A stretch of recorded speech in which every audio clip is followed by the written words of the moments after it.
22 million black victims of Americanism are waking up, and they're gaining a new political consciousness, becoming politically mature. And as they develop this political maturity, they're able to see the recent trends in these political elections. Any minority that has a block of votes that stick together is in a strategic position. Either way you go, that's who gets it. You're in a position to determine who go to the White House and who stay in the doghouse. You're the one who has that power. You and I have never seen democracy. All we've seen is hypocrisy.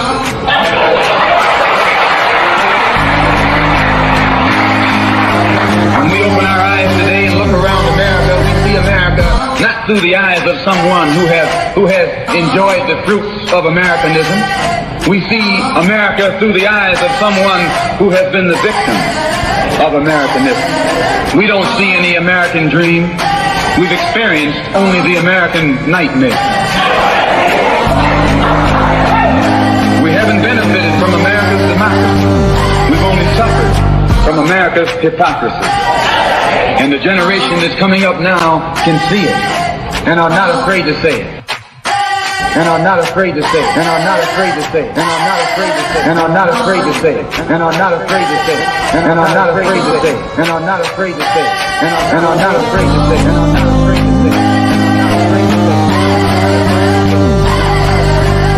And are not afraid to say it.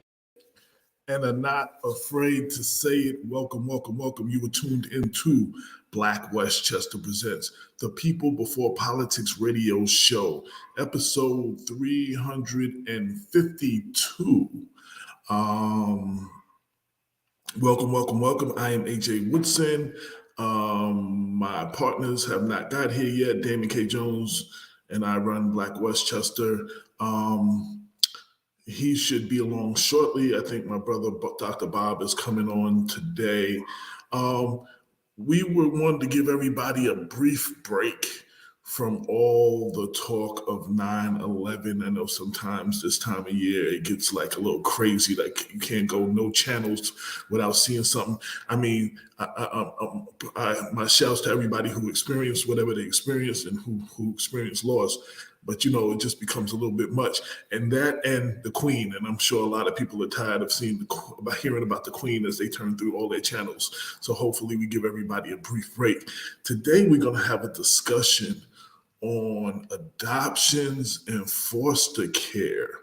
It's People Before Politics. We give you the real talk for the community, anything our community is dealing with.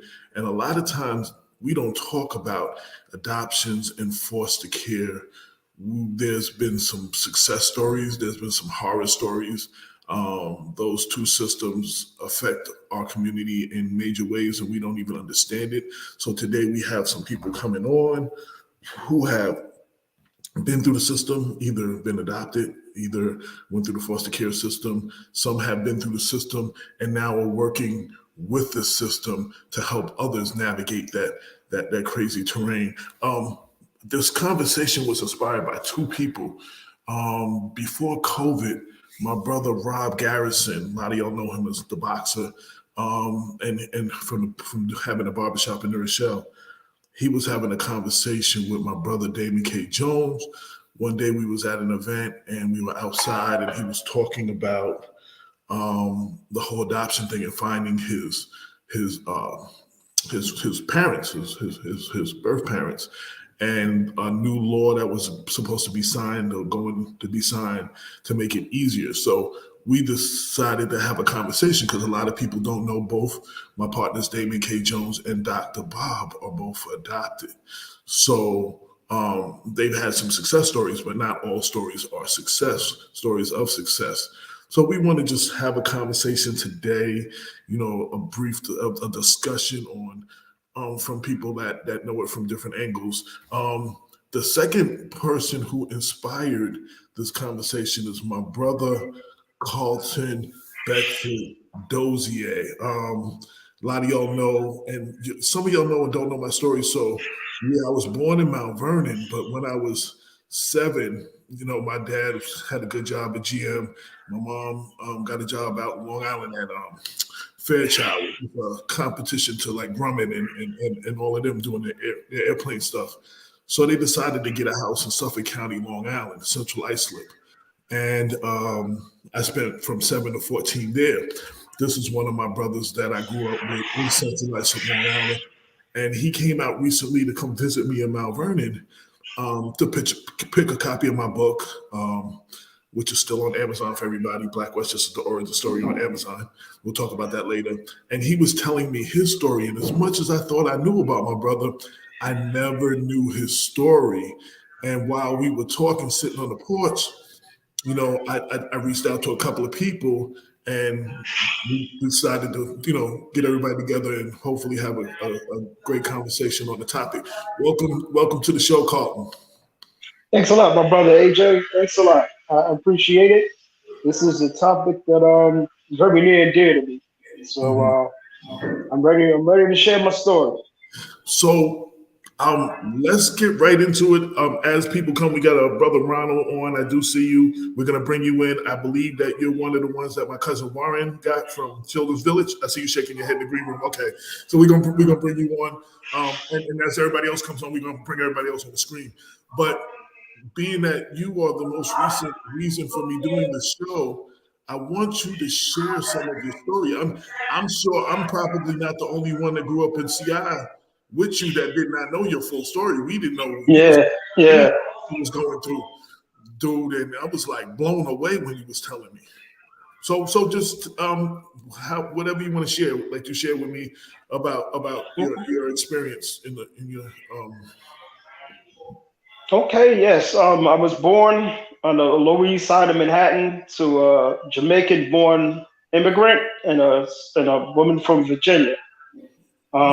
Lived in Harlem briefly, and for those who don't know, I'm a double amputee. I lost my legs at the age of 2 weeks old. Mother took me to the hospital, St. Luke's in Manhattan. She came to visit me for a few weeks, and after that, she lost interest in me. So the city of New York, took over. And the first year of my life, I spent in Blythedale Children's Hospital in Valhalla, New York. And a lady there by the name of Miss Harrison, who lived in Portchester, New York, took me in and raised me until I was about 8 or 9 years old. And it's the only family I ever knew because I never knew my biological parents. I was too young. At around 8 or 9, a social worker came to the house one day who I thought was a family friend and didn't realize I was a foster child. Took me to a house in Long Island where my life turned for the worse. I was taken in by a family and I had no clue. I'm scared, something new and foreign. And they were actually mean. They were very mean from the first day I got there. And they weren't kind. Basically, I was later on in life, they adopted me. A few years down the road, they adopted me. And I found out later on, they only adopted me for a check. I grew up very angry, confused. I went through a lot growing up. On top of being a double amputee, and I did amazing things in life, they always told me I wouldn't be anything. And I felt the things I know now, I wish I would have knew then. Because the family they took me away from, they could have adopted me. And I found out years later that they did something at the courthouse to finagle some documents and keep me in Long Island instead of me going back to Portchester to the one family that I did know. But yes, I went through Leek & Watts. Leek & Watts, which is located in Yonkers, they handled everything. They handled all the kids that came out of New York City and their adoption agency for centuries.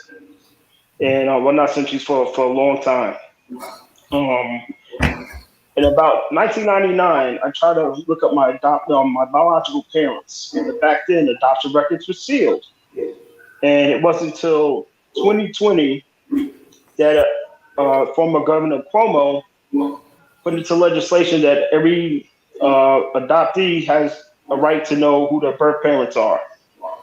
So that February 2021, I filed for my pre-adoption birth certificate. And then COVID hit, and since COVID, I'm still fighting to get that pre-adoption birth certificate. I know about the identity. I know about my family, my biological family, but I don't know everything because I haven't got that birth certificate yet. I have 3 siblings that I never met, and yeah, it's been a lifelong journey to get the truth. Wow, I'm gonna bring in my brother Ronald, and I want to say something. Yo, Carlton and me go back. I mean, I tell a story. He said he don't remember, but I tell a story. I don't know what was happening. You know, kids being kids. I guess I got jumped or something. It's like 2-3 dudes was trying to get me. They was kind of getting the best of me. My brother took off his leg and threw it to me so I could beat them off of me. Like, yo, dude, I don't remember that story. like, who does that? Like that's your brother, You know what I'm saying? Like that's your I just want to throw that out there, like, yo, real talk. Like, I mean, we go back, like, you know what I'm saying? So, and I had never knew all of this. We were going to school together. We would see each other in school, around sports, parties or whatever that was going on in the neighborhood, and I never knew none of this up until like 2-3 weeks ago when you stopped. Until 3 weeks ago. That's right. Yeah, never knew none of that. And it made me also want to bring out, as much as we be around people, there's a lot of people in our community going through stuff like that we don't know. We have no clue what they're dealing with. So I just wanted to put that out there. Now, Brother Ronald, I want you to introduce yourself. I did ask my cousin Warren. So my cousin Warren Kent is a director or something at Children's Village now. Real proud of my younger cousin. And when I brought the story while I was sitting on the porch with Carlton, he's telling me, I'm like, I called Tasha Diaz, from Councilwoman from Yonkers, because you say Leak and Watts. I figured she might know somebody. And somebody from, and I think they changed their name now, somebody from that might come on. But she mentioned Children's Village, and I'm like, let me call Warren. So I call Warren, he calls me back. And the funny thing is, he was about to approach me because he had been working with y'all, and said a team, and he said he thought this would be a great show to do something on this. And I was hitting him, and he was like, so he said, I got some people perfect for you. So Ronald's one of those people. What's happening, my brother? Awesome. What's going on, man? First, I want to say, Carlton, your story is definitely motivating, man, and blessings. I really hope you get the birth certificate and find your birth family, man. It's sad that you had to go through that. Thank you. I know you're going to make it out on the other side. Yeah. Thank you. I appreciate you. I appreciate it. Awesome. Yeah, and Warren is great. Definitely has so many connections to the foster care system. He's a senior VP over at our agency. Just a great brother to be around. Just always putting us on. Always having good discussions. So yeah. So my name is Ronald Dorsett. I have personal connections to the foster care system. I went through foster care myself and was blessed to be adopted to a family at a very young age. Me and my older sister. And that motivation actually took me to go into the field. My job is certifying and training foster parents throughout Westchester. So I'm the guy that's on Facebook. I'm looking for people. I'm like, hey, you want to be a foster parent? We got an agency. We got kids in care that need families, and they hit me up, and I train them. I certify them. I open their home, and I'm always big for advocating for foster care and adoption. So I'm happy to be here. I'm happy to open the discussion and talk to you guys. Now, did you go through? I'm getting text messages. I'm doing. I don't know if you said, did you go through the foster care system as you were growing up? Did you have experience? Yeah. So at a very young age, from like 3 months, my mom God bless her soul. My biological mom, she was a drug addict, and my biological father did everything possible to preserve me and my sister. Right, we just wanted to be with him. He wanted to be with us, and he literally was bringing us to his job. Right, his boss was like, "Look, you can't do this." He's like, "Look, my wife is going through. She's struggling. I don't know what to do." And they had recommended him to put us in the foster care system until he figures things out, get a bigger apartment, does what he has to do, maybe get some more money, pay for babysitting, things like that. Long story short, he had put us in the foster care system with the expectation that once he gets a bigger apartment and gets a job, gets a better job, gets some more money, he could get us back. And he did, right? So he did get a bigger apartment. He wound up becoming a director at his job. He became a supervisor, and he was making some money. He tried to get us back, but at the time, the foster care system was different. This was 1994 95, 96. So it was hard to get his kids back. So we wind up actually being blessed, and we was placed in a foster home that was 3 stops away in Manhattan. So I was born in the South. I was raised in the South Bronx. My father lived in Harlem. So we were blessed to not be, across the world, right? And the family that my sister and I got adopted to, they were great. They raised us, and they actually let us have connections to our biological family, right? So I had 2 families. I had my adopted family and I had my biological family. But yeah, obviously, things can change in the system. I'm a big advocate. I talk about the system a lot. I train foster parents from my experience, from my heart. Have you heard in your travels and in your experience a lot of other people that are going through what Carlton went through? Absolutely. It's like children that are in foster care. They don't really get access to their records, right? And it boils down to like the adopted parents don't even want sometimes children to even have that, right? Because at a young age, if you adopt a child at a young age, you really have say so if they want connections to their biological family, right? You never know if for you, Carlton, the adopted family could open connection to your biological family, and that could bring, situations to adopted family. So I see why they do certain things, but I never really agree with that. I always believe that foster families and adopted families should give connection to their foster children's biological families.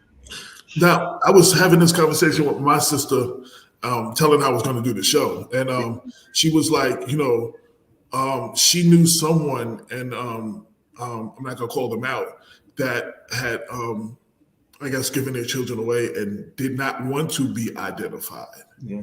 Do you have situations like that? Do you come across? Absolutely. It's a bunch of reasons, right? People put their children in the foster care system for many reasons, and they feel like, I've heard parents tell me that I feel like I'm not deserving enough, right, to be a part of my child's life. I want to give them an opportunity that I can't give them, right? But I always, when I come across situations like that, I tell families like, just being a resource for your biological son or daughter, right, is enough. Right, just because you can't take care of them when you feel like you're not in a place in your life to take care of them, you can still get on the phone, right? You can still show up, take them to a movie, right? Like help raise them. So, parents do feel not deserving, to be a part of their child's life. And I believe I came across a couple of other people, and one of the things that I remember hearing from them, their parents now. And their child is having medical issues, and they don't have the medical records from their birth parents, so they don't have that history when the doctor's asking for them, and it was a problem, and the doctor's identifying something. I forgot what it was.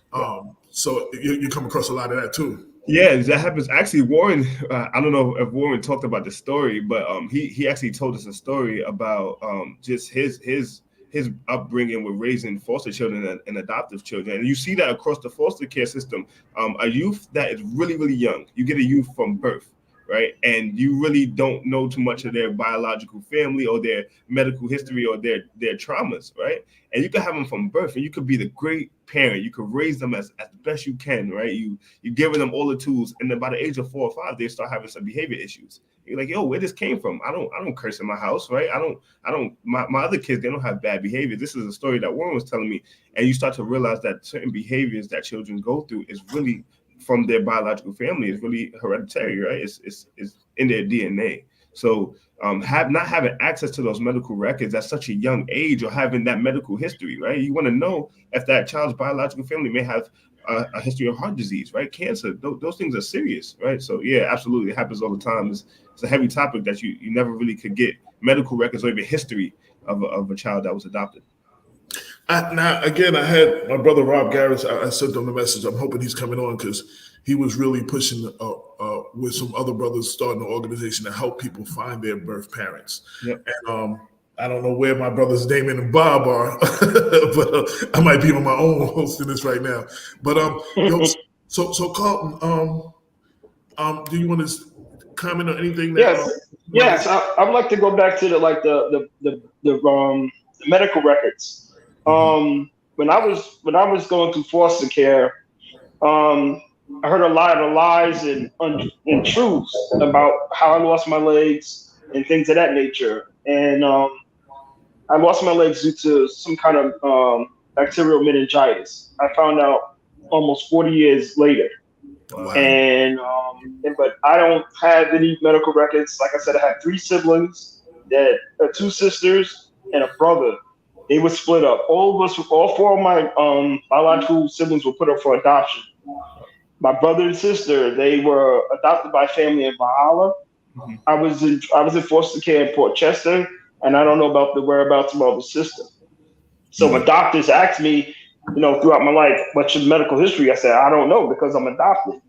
And adoption records are sealed. For 80 years, they've been sealed. And now if they're unsealed, hopefully we could get this information.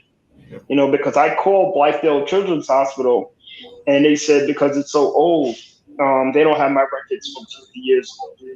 50-something years ago, they're done. So I don't have certain information. But hopefully, if I can get my hand on this biological birth certificate, I can get some answers. Yeah. And but it's just it's just tough to look a doctor in the face and be like, I don't know. Yeah. So you have, what I mean? It's hard when you don't have that information. You just go by what people told you throughout your life. One of the things that moved me while you were sitting on my porch talking to me, and you were like, when you went to Long Island and when life turned for you and it was difficult for you, like a lot of people don't know you play sports and you were very active. You were featured in Jet Magazine and some other publications, for playing football and everything. But you were saying that you played sports and did everything that you could do extracurricular in school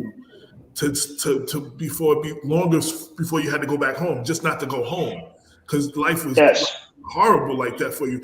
And I wanted to get you that moved me when you were telling me, like that really moved me. Like, damn, I didn't even. Yes, it was tough. The family that took me in, they were they were just mean I used to say for no reason. Being that I was an amputee, I was told, oh, you'll never be anything in life. You'll be a bum. You'll be doing this and that. And but meanwhile, I was in the band. I played multiple instruments. I'm the first amputee to ever play high school football in the state of New York.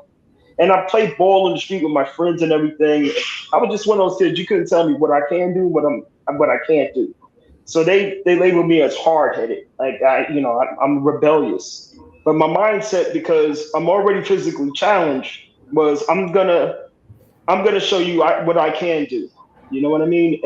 And school was my outlet. I did everything I could in school because my home life was terrible. And every time I was in the band, football, whatever club I could get into, I was into, because that way I spent less time at home, and it was hard for me. So around the age of 13, I was having some issues. I was going to Ralph G. Reed Junior High School, and I was having some issues. Yeah, I had some issues, and Miss Wilson, God rest her, she's the best. She saved my life. She told me, "You're a good student, but your behavior is out of control." Kids are cool. They made fun of me. They called me all kind of names because I had, I'm an amputee. So I ended up going upstate to Kingston, New York for 2 years. And Kingston changed my life. And when I returned back down to Long Island Central Islip, I was a sophomore in high school. And I still had to come back to this home that was horrible for me. So like I said, I just dived more into school and activities to keep my mind off of what was going on in the home. My parents hated me. They actually hated me. Basically, I was a check. And it took me a long time to realize I'm a check, because adoption is subsidized in New York. And the amount you get for a child with special needs supersedes something that, a child with no special needs. And to know somebody only adopted me for a check, and I was taken from a home in Port Chester that was loving and caring, it made me an angry person. So I was angry a lot growing up. To this day, I'm still bitter. And my sister tells me all the time, get over it. My adopted parents who were mean, they're no longer here. But it's just hard at times to get over the trauma of going through all that, being taken out of a loving home, not knowing your biological parents, and being told you can't be anything because you're an amputee. So I dealt with a lot, and But you masked it well, because You was like one of the coolest cats I knew. Like, dude. Like I said, and she Yeah. told me 3 weeks ago, dude, we was in junior high school together. Like, you know what I'm saying? Like, you know, classes together, everything. And I never knew none of that. I never knew none of that. Yeah, because I didn't bring whatever was going on in my home. I didn't bring it to school. Yeah. School was my away. It was my sanctuary from home. So what I did in school, I didn't bring that there. I wanted to be positive, and I put a good smile. I put a big smile on my face. Right. You know, but once I left school and had to walk, you know, to Ferndale Boulevard, you know, get off the bus, that's when things was like, gotta go in here for these few hours until school starts again. You know, so you know, school saved me. And I had a couple of mentors in my life that kept me from going the wrong route too, because I was an angry child, you know. But I can honestly say I'm a black man that's 56 years old, never been in jail or prison or anything, broke the law. So I'm proud of that. Yeah, no doubt. Shout out to one of our brothers, Monty Whitaker's watching. I see him on the. I definitely want to add to that, Carlton. And my supervisor was supposed to be on this call, but she's feeling under the weather. But that's something that we talk about. And for the people that's listening, if you don't know the foster care system, so you have to be in the foster care system for a couple of months before a family can adopt you. And while you're in the foster care system, they shove a lot of services in place. So you can have therapy, you can have a caseworker that's coming to the house once a week. And in those situations, I'm assuming that, Carlton, you could have said to your caseworker while you was in foster care that I don't like it here, right? But when you get adopted, I did. Yeah, exactly. So when you get adopted, there's no more caseworker. That family is now is considered your biological family. And it's literally a systems issue. And this is why I go so hard at what I do and train the foster parents, because as a trainer, I see that, right? I see the foster parents that's signing up just for money. And we can't, we can't, and if I'm being honest, father said that person's not the one, right? Someone gets on comes to me and say, hey, I want to be a foster parent. How much do they make? I'm like, that's the first question, that you're not doing it for your heart. So I'm like, it hurts me to even hear that family that adopted you even got through those classes and got through the training to even be a foster parent, because you can tell by someone's demeanor about who they are from early on in that process. So I know that I'm only one person and we're only one agency, and I'm sure that there's people that are foster parents that are terrible people and abusing kids. But if I could just make a change by certifying the best foster parents in Westchester, then that's my give back. And I'm sorry you went through that, Carlton. Thank you. But at the time I was going through foster care, we're talking, late 60s, 70s. Leak and Watts, they're Yonkers. It was different. They didn't screen parents. They didn't do anything. Right, they just wanted to get kids out in homes, regardless of how it was. They just wanted to get children in homes. There's the woman who adopted me. She ended up having she adopted 6 children altogether. Wow. Yeah. So the more children she adopted, the more money she got. Yeah. The more money she received. So that was terrible. Knowing and it took my other siblings to come to the realization we are a check. Yeah, that's tough, and that's tough. You live at that point, you have no say so. There's nothing you can really do. That's a systems issue. Like, you would have to file like a petition to go back into the foster care system. It's really unfortunate. There's a lot of changes that need to happen to the system, and we try to do it every day. Yes, you do it for the next generation. Absolutely. Yo, I just want to say real quick, brother Ronald. My sister's in the room. We about to order some food, but she said, "Is that Warren?" That's a brother that works with him, though. I wanted to say real quick. So when I first came back to Mount Vernon, I was loosely dating this chick. We weren't really serious, and she wanted us to get an apartment together and get some foster kids. Yeah. And I'm like, yo, do you understand how big of a responsibility that is? And I'm not to throw her, because she'll know who she is if she hears this, not to throw her under the bus. I'm not sure how serious I am about her. I'm just like navigating this whole new thing. That's not something you make a decision like that on. Yeah. And money was something that came up in the conversation, that like, how we going to afford to do all this, the money from the foster kids. Right. So I just think there's a lot of people that's what they see. They see the money, and we can get X And then, like what Carlton said, you know, a child with special needs, I didn't even know that there's even more money. Absolutely. You know, Yes, it is. yeah, like that's crazy. I didn't even. It's a lot of things we don't know about this, and we don't hear about, and nobody talks about this. Right. Nobody. That's why I wanted to have you definitely on, Brother Ronald, because you're in the system. You're training people. Talk about some of the biggest maybe myths that you hear that people think about the system and the way it really is. Oh, absolutely. So just to piggyback for what you were saying, AJ, like that conversation with like that woman you was talking about when she's like, hey, I'm signing up, I'm gonna get all this money. Literally, the first phone call I have with our foster parents is like, what makes you want to be a foster parent? And what the questions, the answers to those questions normally is, I grew up in the system, I want to give back. Or they say, oh, I was thinking about this for the last 20 years of their life, right? Like I grew up in the system. Me and my wife, we both grew up, you know, in foster care and went our own route in the foster care system. So our goal is to adopt eventually in life, right? So yeah, the biggest thing I hear from people that sign up to be foster parents, or just people talking about foster care, they're like, I don't want to take those badass kids. I'm not dealing with, you know, those bad kids, man. Them kids are gonna come terrorize my home.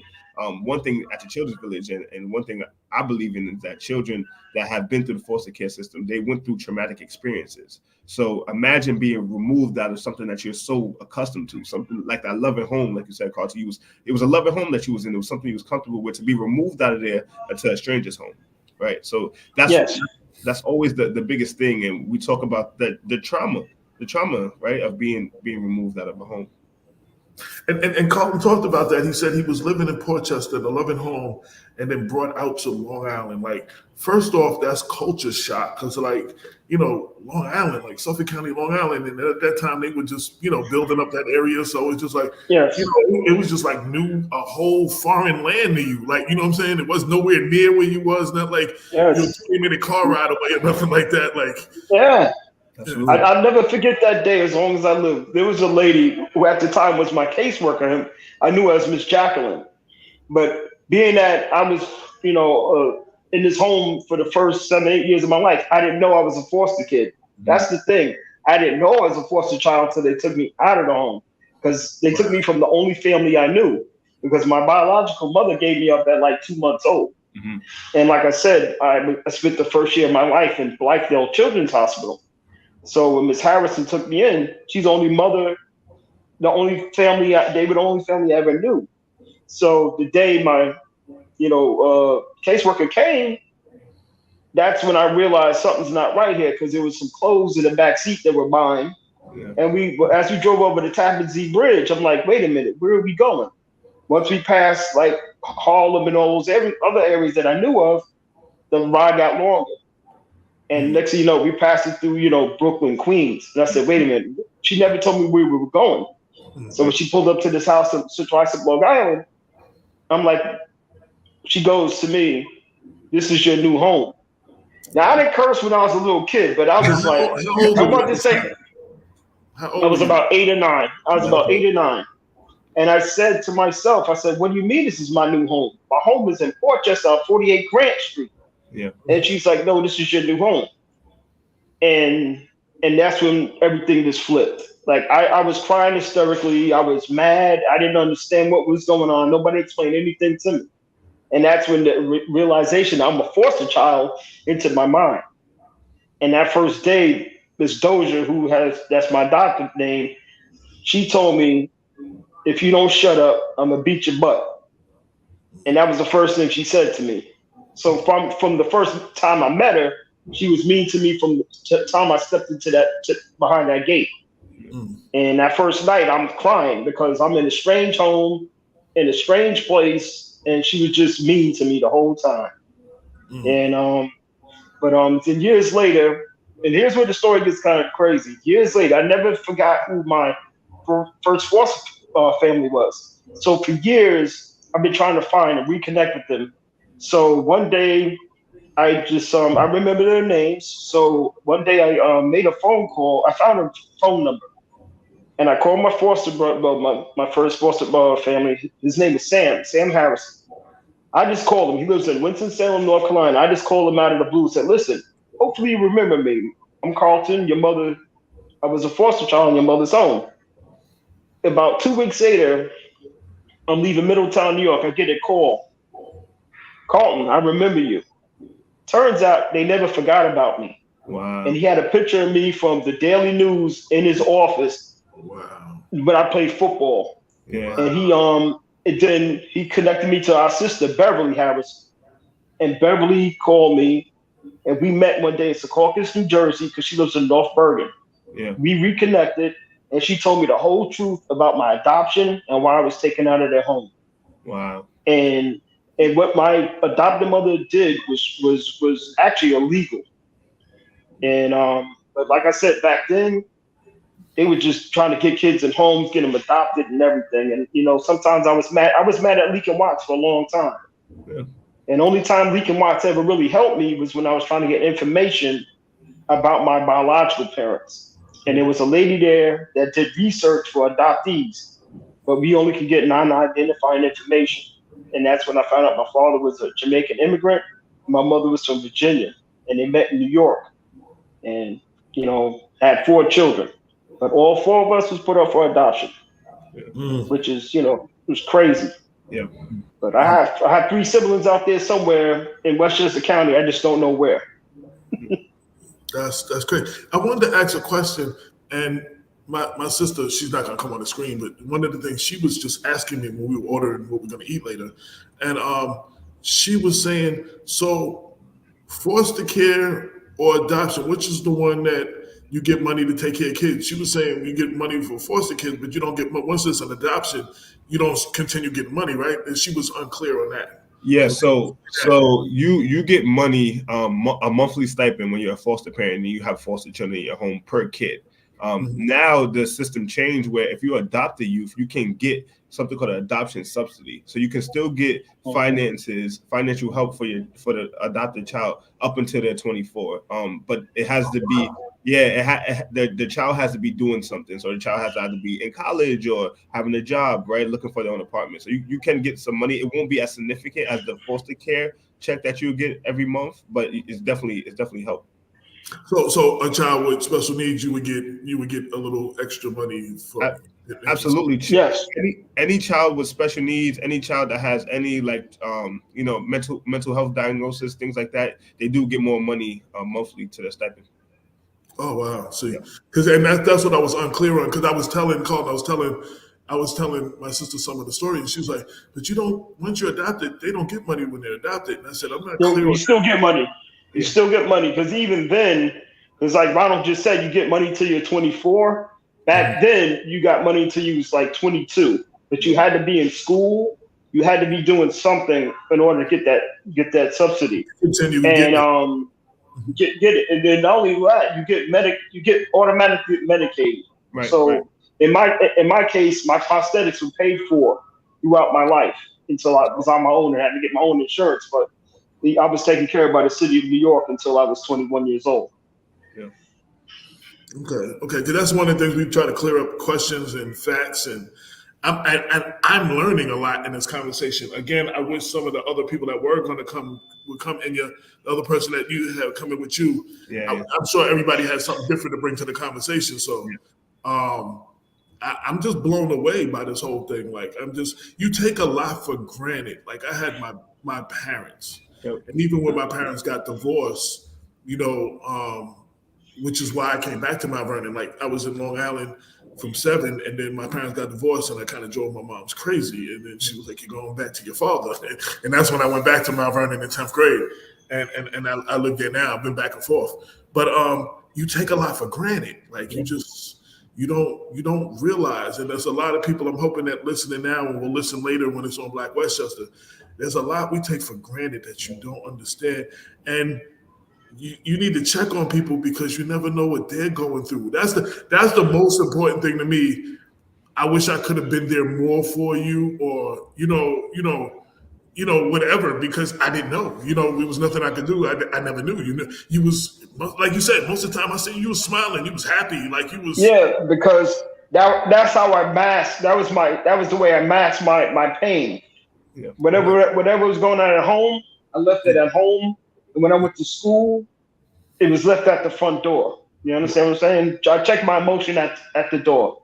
I just checked them, and that was it. Yeah. But yeah, man, I had a real traumatic childhood, you know, and just reconnected with my first family over the last year, and I got to know some truths and the reason behind why I was taken out their home and adopted by this family in Long Island. It was it was enlightening. Yeah. But I wish sometimes, I hate to say, but Leek and Watts at the time they just wanted to put kids in homes. Yeah.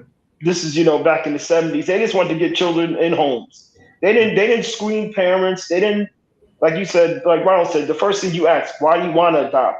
Mm-hmm. And if you say I want to get paid, because that's what they were doing back then. Say everybody had. There were so many kids in foster care and homes in the 70s. It was ridiculous. Yeah. In my neighborhood, there must have been about 4 or 5 people in the neighborhood that have foster kids. Right. And next thing you know, you see them driving a Cadillac. You see them driving a Lincoln Continental. Yeah. They was like we would say today, they were caking off of foster kids. Yeah. And some of them treated them okay, and then there was others. I'm not the only one that was treated horribly. Yeah. So. But like I said, Leek and Watts, they didn't screen parents back then. Yeah. As long as they had a home, somewhere for you to go, they was just getting you out of there. Yeah. And for people that are not in Westchester, Leek and Watts was in Yonkers, New York.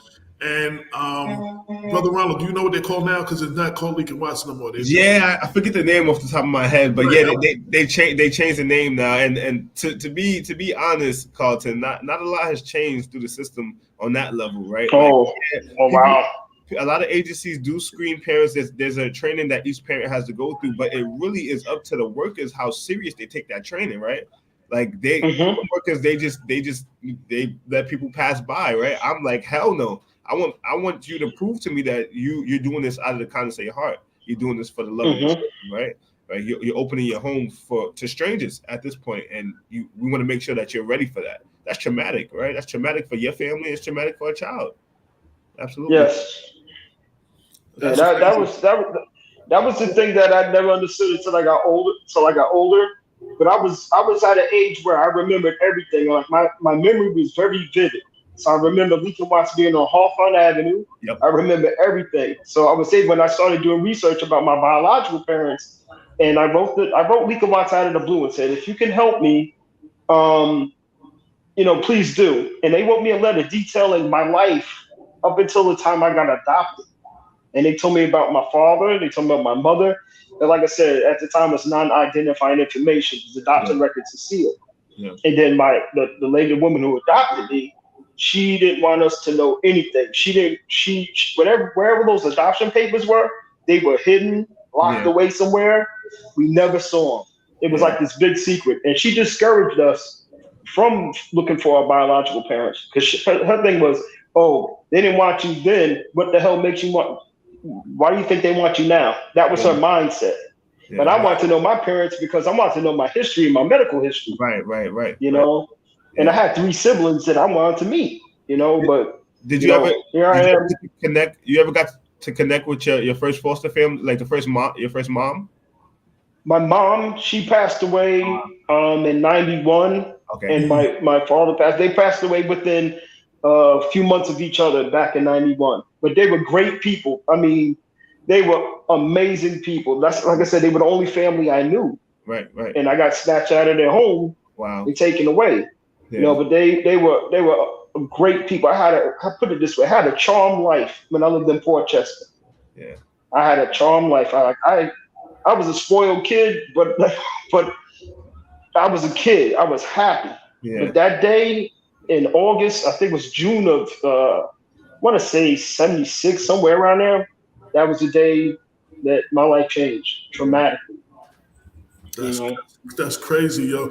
And then there's another thing we had in common. I didn't know we were both, coming out of Westchester, living in Central Islip. Like, I never knew that until you told me. Yeah, I lived on 40. I never forget. I lived 48 Grand Street in Port Chester, New York.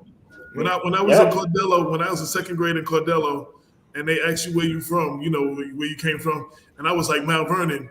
The teacher and the kids were like, "Oh, where George Washington lived?" Nah, I don't think he lived in Mount Vernon. Yeah. Where George Washington lived, but they didn't even know what Mount Vernon was like in Central Islip. Yeah. You know what I'm saying? Yeah. Now then everybody went to college, and then they came back talking about money earning Mount Vernon because they met somebody. You know what's crazy about this whole thing that we're talking about? Some of the happiest adults I met in my life that have been through the foster care system. Every time I talk to them, I'm like, "Yo, I can't believe you've been through foster care." Right? Even me, people, you know, talk to me, and they like you said, AJ, that people take their family for granted. It's like, I got mom, I got dad. And then they asked me, like, who'd you grow up with? I was like, I got adopted, right? I got adopted by a single woman. And they're like, wow, you're the happiest person I know, right? And I'm just like, some of the happiest people I know. Like, for you, AJ, you know, meeting Carlton, you would never thought he grew up in foster care. Hearing his story, you're like, why aren't you walking around angry right now? Right. Nah, like I said, yo, this is my brother. Like I'm not saying we weren't always, I guess we always knew each other in school. You know what I'm saying? Yeah. We got closer later in life, you know what I'm saying? But I seen him do it every day. Like, you know. What elementary school did you go to? You didn't go to? I went to, first I went to Cardello. Because you did and then they Cardello. moved me up. Right. I went to Cardello, and then they switched me over to O'Neill, I think it was like 5th grade or something like that. Right. So we went through elementary school, and we went through all of junior high school together. Like never knew none of that. Wow. Yes. Yeah. But for 2 years in junior high, when I was having some issues, I moved to Kingston, New York for a couple of years, and I lived in Kingston for a couple of years, and then I returned back to Central Islip. Right, and we were part of that experiment when they decided to try putting 6th grade in junior high at the time. It was like we were the first year. Yeah, that's right. It was 6th, 7th, and 8th grade. It was 6th, 7th, and 8th grade. I was like this nerd kid. Like, I was the kid that other kids came. And when I was in elementary school, when other kids came, I'm the kid they had showed them around the school and stuff. Like, I was just like, you know. When I got to Reed School, I got to junior high, and I was exposed to so much stuff that I ain't never knew about in my life. Yeah, me too. I see things in there. I'm like, what is this? You know, that's the first time in my life I see drugs. Like, that's what I'm saying. Weed. Yeah. I was like, what the hell is going on here? This is in Mount Vernon? No, this is in Long Island. Oh, Long Island. This is Central Islip, Long Island. Long Island. For all my people that know I used to be a rapper, that's what the Living in CI. Who the hell am I? A lot of people in the city thought it was Coney Island. Like, I would be like, you know, I just didn't have the heart to tell them, because every time they asked me, it'd be like 10, 12 of them. So I was like, and I'd be in the city, so I didn't tell them it wasn't Coney Island. It was Central Islip, though. Yeah. So when I said living in CI, who the hell am I? We talking about Central Islip, Long Island, and we went to school with Kevin Madison, K Solo, and Keith Murray was years younger, and then Biz started coming around a lot, you know. Biz was around a lot. Craig Mack was around the way. Yeah, Craig Mack was around the way. Craig Mack was like blocks away from me. I lived almost near the borderline of Brentwood and Central Islip, and Craig Mack was he was in Brentwood. Diamond J and all of them was in Brentwood. Yeah, so crazy. He was in Brentwood. Yeah, so because I lived along the border too. Because I lived right on 111, and you just walk across the street, you was in Brentwood. Right, I was 2 blocks. I was on Brent, so I was 2 blocks. Like the yellow line in the middle of the street was the borderline between Central Islip and Brentwood.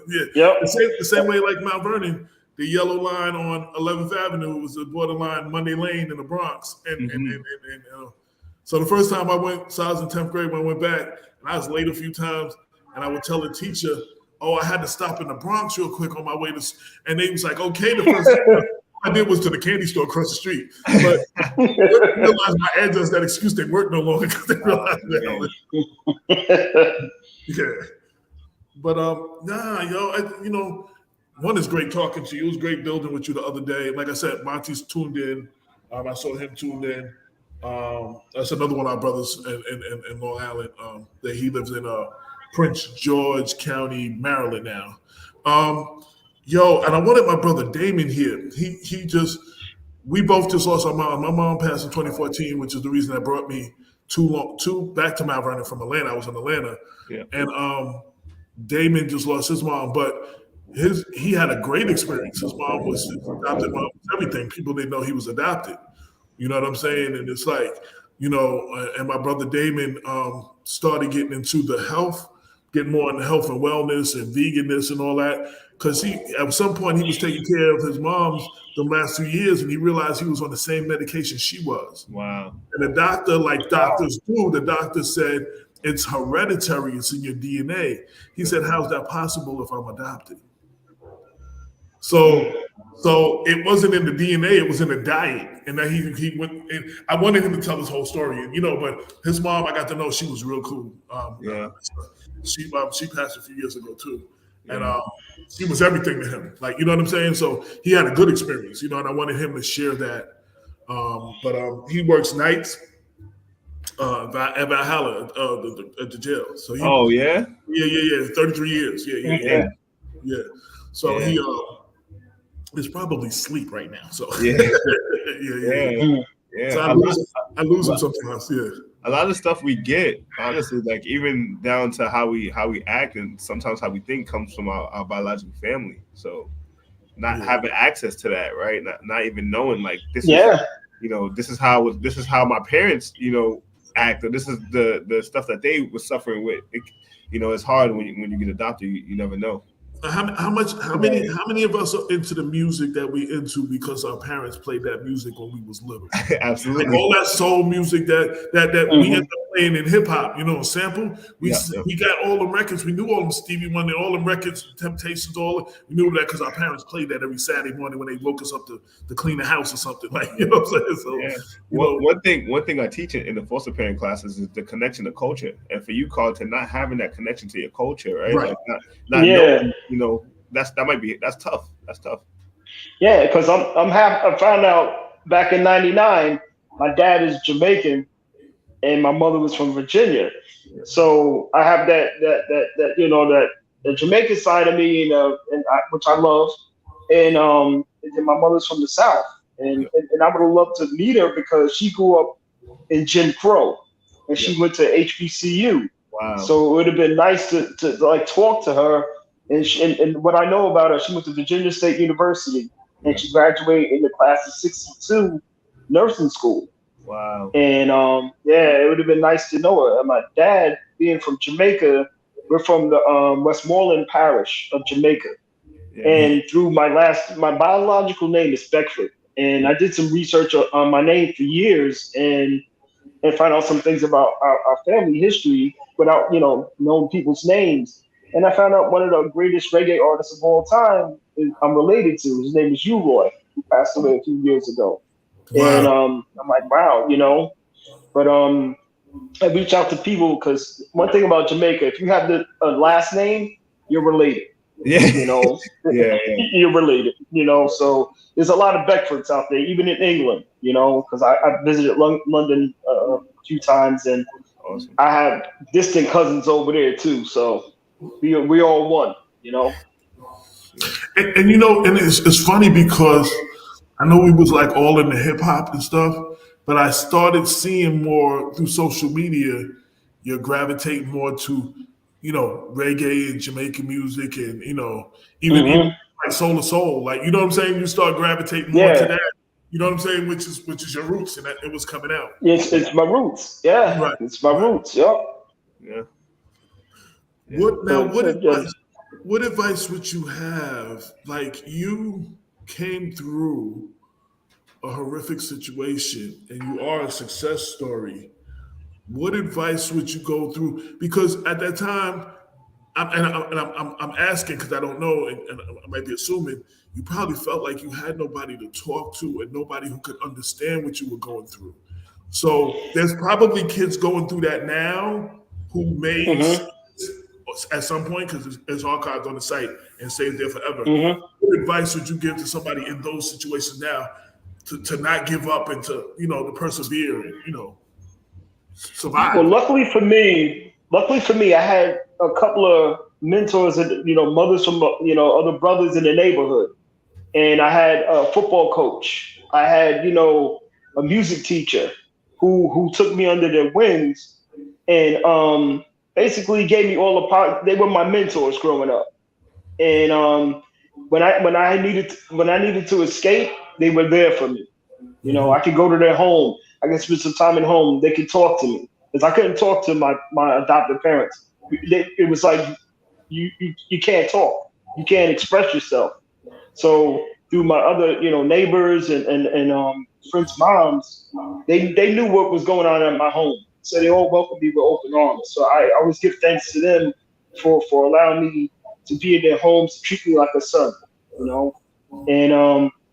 And Miss Wilson, who was my guidance counselor when I was in Ralph G. Reed School, she saved my life, you know. And there's been people throughout my life. I had doctors or someone I worked with in the amputee world that was there for me, you know, and they kept me sound, you know, because it was tough, you know, not to have any support. You said Miss Wilson, Aaron's mom? Aaron's mom, yes. Aaron's mom, Aaron Wilson's mom. Yeah, lived down the street from me. A couple of times she came down to talk to my moms because I was starting to get a little out of control. Yes. Aaron,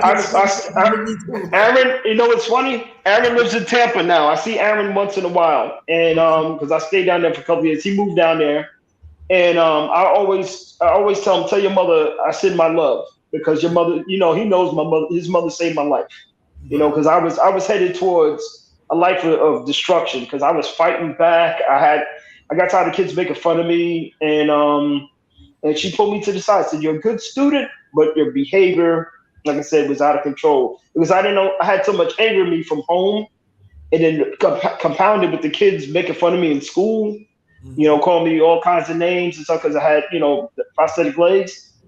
I just turned bad, you know, like I was just fighting back because I got tired of being picked on. But Miss Wilson saved my life, and to this day, you know, I always tell this woman I love you. It just saved my life. So you had that, but for maybe a few people that don't have that, what advice would you give them? Like, what advice would you? You know, there's peer counseling. Seek out a peer counselor. You know, seek out someone in the neighborhood, like a mentor. Just try to get a mentor in your life. You know, someone that is going to listen to you and give you good advice and be there for you. You know, somebody that's very positive. You know, because you already feel like nobody wants you because you're a foster child. Right. So you want somebody to give you that sense of belonging, sense of of caring, because for a lot of us we didn't have that in our home. So basically, you know, and if you're still in touch with your caseworker, explain talk to your caseworker and say, listen, this is not working for me. I need help.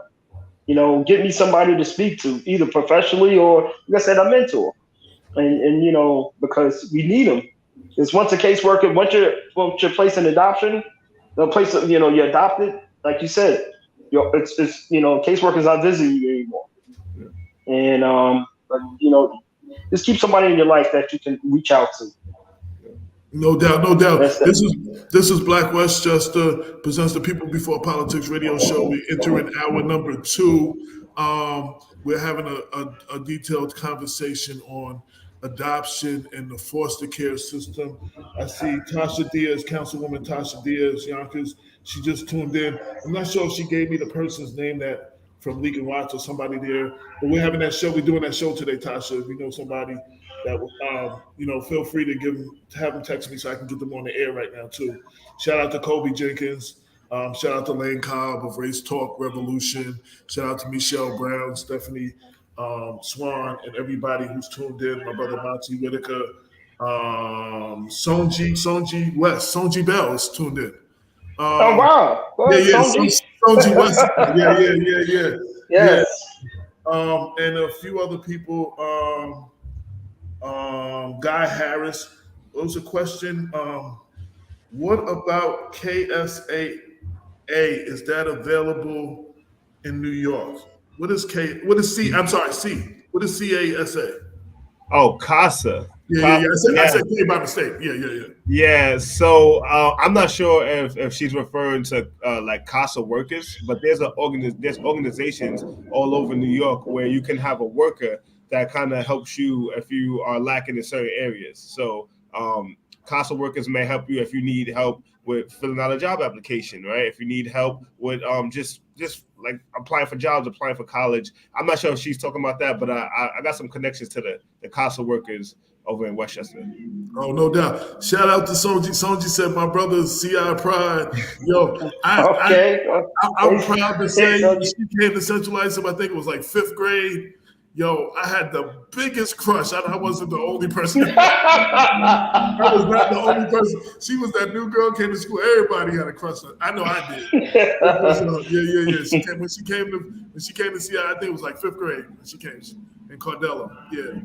So my brother, Dr. Bob, is going to try to tune in. He's going to try to so here's the second part of that question. Hold on. How can people interested in being a CASA volunteer get information? Yeah. So you can CASA is like, I don't know if, like I said, I don't know if she's referring to this this specific organization, but if you went to Google and just typed in CASA workers in Westchester, you could apply to become a CASA worker. It's a job. It's not really like a volunteer work. You're really like, you have clients. So I'm not sure if she's referring to that. But it's job listings. Okay. That's what's up. Yeah, Sonia said 5th grade, Cardella. Yeah, I remember. Yo, word up. Yo, it's funny the things you remember in school, though. Yeah. And she said, "Oh, okay." Lane Cobb said, "Thank you for the information." What information? Now, your situation again was different than Carlton's. Your situation, ended up being a positive situation. What advice would you give to people that's going through, kids that are going through that and trying to navigate that whole thing and, Yeah. So my story is it's not as heart wrenching as Carlton. Like I said, I was adopted. And I had struggles, right? Like I had struggles. The adopted family, at a point in time, I felt like they weren't my family. So I was a little rebellious, right? Lack of supervision at times, right? The family I got adopted to, they wouldn't be there for me and my sister as I would have loved to, right? And as I got older, I started to realize that me and my sister are navigating this world kind of on our own. So that was a challenge. And as I got older, I voiced my opinion. But the advice I could give to youth in foster care in general, and just to agree with Carlton, I think having someone in your corner, right? Whether it's a counselor or just a friend. I'm going to be honest, 2 of my best men, that was my best men at my wedding, they're the same age as me, and they had a great hand in raising me. And I know that sounds kind of crazy, but they held me down, right? Like my friends, and I voiced my opinion to them. There was times that I was locked out of my foster parents' house, and I knocked on my boy's door at 3 a.m. and was like, "Yo, can I crash here?" His mom was like, "Hell yeah, come lay down." They in the back, right? So yeah, having there's people that can support you, no matter the age, no matter the gender, the color, right, of the person, just having somebody support you through that situation. Also, too, I don't know if Carlton, you said that you've seen people in that neighborhood that was foster children and people that was in foster care. It's funny that a lot of foster kids that grow up in neighborhoods, they keep that a secret, right? They never really talk about it. They never even they say, "Oh, this is my mom," right? Or they don't say, "Oh, this is my adoptive parent." And I think the reason why they do that is because they think people will look at them different, right? Or they think they're going to be, clowned and "Oh, you got adopted. You're no." Yeah. So I always say be it's true, right? Yeah, I say be honest. It is true. At the age of 10, I was telling people that I'm adopted. This is my aunt. This is my adopted mom, right? So be honest, be truthful, and you never know. People can help you out. How important was it? And I know everyone to have your sister with you to navigate through that, because I know kids get separated. Oh, wow. Yeah.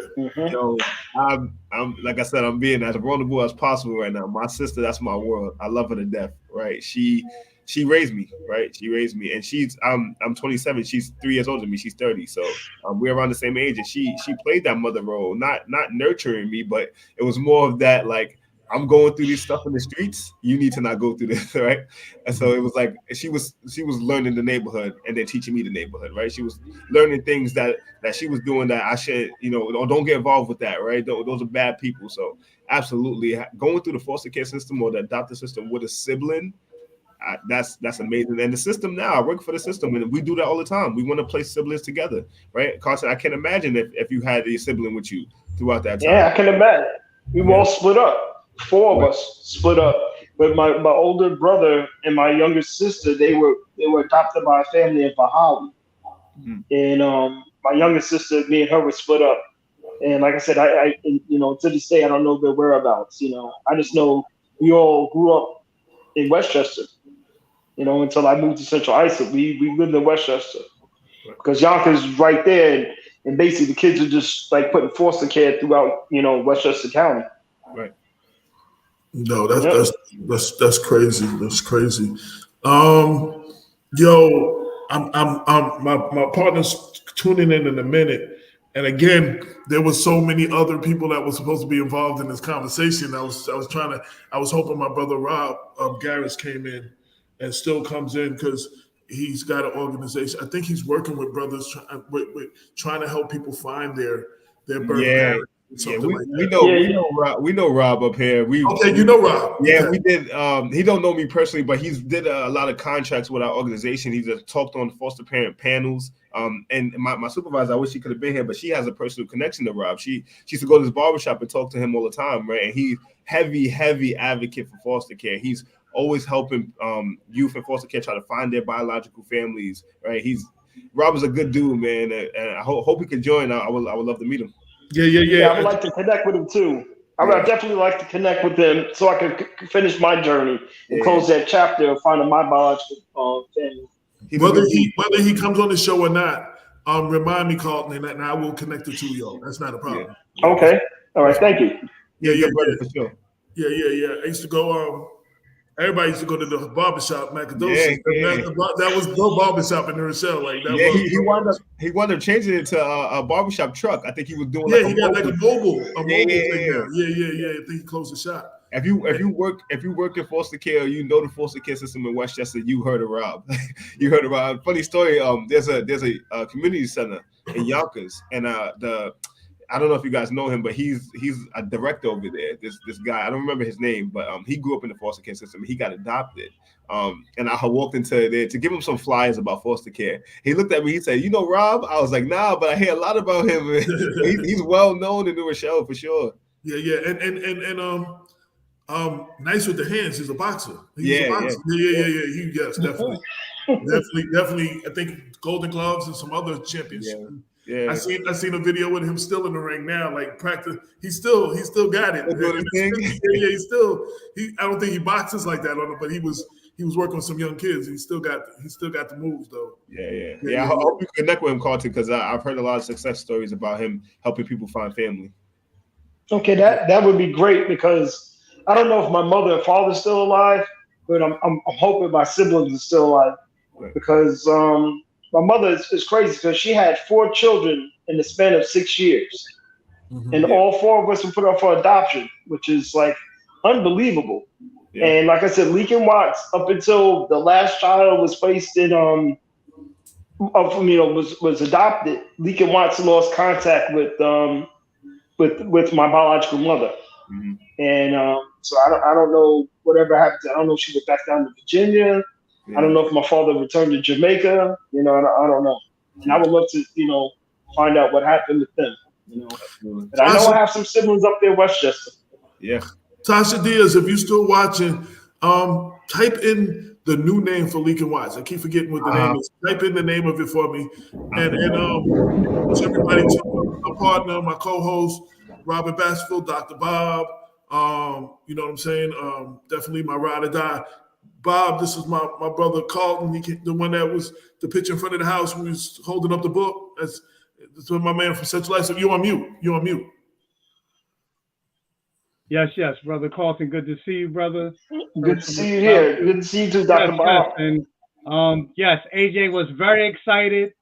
We came through. He gave me the rundown and catching up and everything. So I know it's always good to see brothers reconnect, and I was, happy despite the circumstances, which might not have been the most pleasant, but I know. We got brother Ronald who works Children's Village, and he helps train foster parents and stuff like that. And he went through the system as well. So yes, my brother, it's good appreciate to meet you. Man. Yes, we may or may not have Rob Garris on. I'm not sure if he got I'm still trying to get him. He agreed to be on the show, but he might have got busy. So hopefully he tunes in. But I was saying, a lot of people did not know that both you and Damon had experience with adoption as well. Right. Your story is more of a success story, you know what I'm saying? And if you wanted to share any of that, I would, you know, I don't know if you want to share how much. Sure. So my for one, I'm gonna, you know, I just want to note that the recent research is plentiful that the trauma of adoption can be life-changing, and the failure to develop close bonds with one's mother and father during early infancy can. It doesn't always have to, but it can wreak lasting damage on kids. My story is a little different, and I do feel fortunate. AJ knows because he's my man, and once he had shared with me Damon Jones' story, who y'all know who Damon is, and I know his name must have already come up in this discussion. I in turn shared with Damon, AJ, that I am the product of a blended family. So my biological father and mother separated very early on, and that has its own unique backdrop. And I'm very fortunate that he married the lady that I call mom, who, you know, she and my aunts and, you know, all of my relatives, including my sister, like to recount humorously how I used to call her Halapaka when I was little, Halapaka. And she never fails to be tickled over it. But I should say what's unique about my story, and I think it's just important. So, you know, just since we're sharing, that I am the product of a mixed race marriage. My biological father is black and my biological mother is white, and I was born in 1967 at the high tide of the long, hot summers here in the United States during the 1960s. We saw pitched battles between the, you know, standard bearers of the Black Freedom Movement and, you know, those who were resistant. And my mother's family was included in that. Although I have very dim memories of her, one thing that I do remember is that she wasn't terribly affectionate. And, you know, every mother has their own style, but I do think it created a kind of deep yearning for a maternal connection with a mother figure that I was very fortunate when my father finally did decide to remarry, that my mother, who I call mom, was able to provide. And, you know, in addition to that, and I've shared this with AJ, that, you know, my father was a singer, and he was the front man for a band, which, to use the term of the time, I don't think it's unfair to say my father was a bit of a Rolling Stone. And I think that contributed to some of the emotional problems, you know, that he was having with my mom, but that was compounded by the fact that she was white and rejected by a family who, from what I understand, you know, was they were bigots, to put it politely. You know, the sense I got is that they did not like the thought of her having a love child with a black man, and therefore it created a permanent ostracism. And so, in that regard, and I think this is important, y'all, when I share the story the way that I do, because it gives us important insight into the dynamic of race relations here in the United States of America, and the deep emotional problems, I think, that remain at the very center of racial conflict here in the United States, especially on the part of whites who harbor essentially irrational antipathy towards African Americans. Although cheating on my mom to the extent he did that was not a nice thing. Those are hardly all unique to him or to his relationship. I think that's something that everyone goes through, but yet their response, I think, was very telling.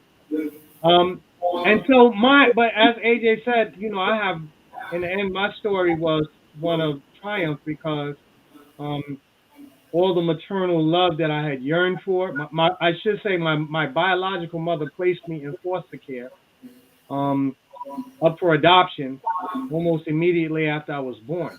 As a matter of fact, I'm not going to share with the listening audience the surname that appears on my birth certificate, but my mother apparently was so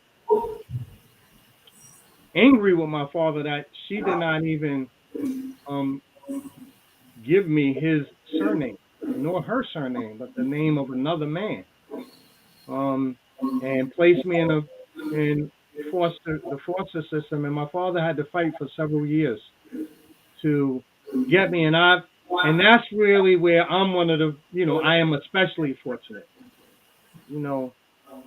Many people who listen to this show know my father personally as kids, and they all attest to the powerful influence that he had on their lives because he was, one of the few father figures that many of them had. But he was my dad, and he was a great dad.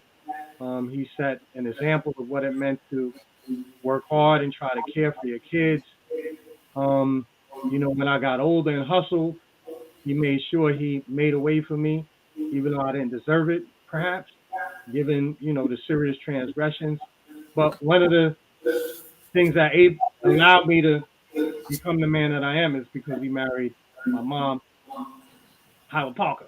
And, and that quickly made up for all of the love that I had missed earlier on. And so, I am fortunate, and that's kind of my story. And, And when you see the two of them together, you would never know. Like, I mean, and that, like his mom, you never know that. You would never know. So another piece of history. So our fathers, me and Bob's father, both worked at General Motors in Tarrytown, and then they closed Tarrytown, and they both went to Georgia to work at the Doraville plant in Georgia. So, like, our pops, like, I asked my pops just passed. Tomorrow is the 1 year anniversary of him passing. Which is why I'm at my sister's house.